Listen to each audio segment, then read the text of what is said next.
और वो दुनिया के आखिरी नबी होंगे।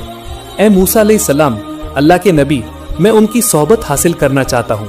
आप मेहरबानी करके महान अल्लाह रब्बुल आलमीन से मेरी हयात उम्र लंबी करने के लिए थोड़ी दुआ कीजिए।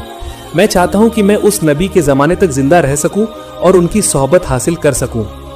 तब मूसा अलैहिस्सलाम ने सांप की कराहट सुनकर महान अल्लाह रब्बुल आलमीन से प्रार्थना की और तुरंत ही अल्लाह ने दुआ कबूल कर ली और सांप से कहा, ए हारिसा, तुम अमुक जंगल में जाओ और उस नबी के ज़माने तक तुम वहीं रहोगे। तुम आज रात ही सो जाओगे। अल्लाह की रहमत से तुम उनके ज़माने तक जिंदा रहोगे और सोए हुए ही रहोगे।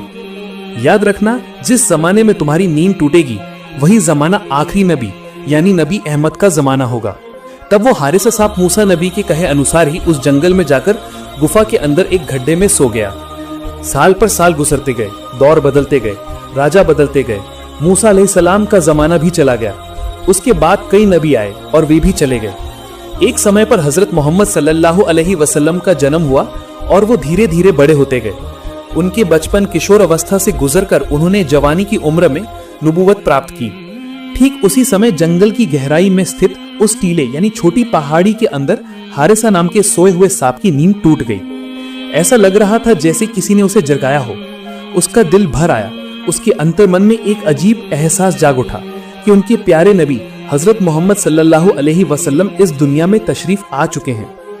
लेकिन वो नहीं जानता कि जान से प्यारे रसूलुल्लाह सल्लल्लाहु अलैहि वसल्लम कहाँ रहते हैं। उसे बस इतना पता था उनका जन्म मक्का शहर में होगा। लेकिन हारिसा सांप ने और देर नहीं की। उसने एक लंबी यात्रा का रास्ता शुरू किया। रेगिस्तान की तपती रेत को पार करके पहाड़ की ढलान पर चलता रहा वो हारिसा सांप। इसी तरह करीब 6 महीने गुजर गए। हारिसा सांप अपनी छाती के बल चलकर उस अरब यानी मक्का पहुंच गया। थका हुआ, कमजोर और दुर्बल शरीर लेकर वो एक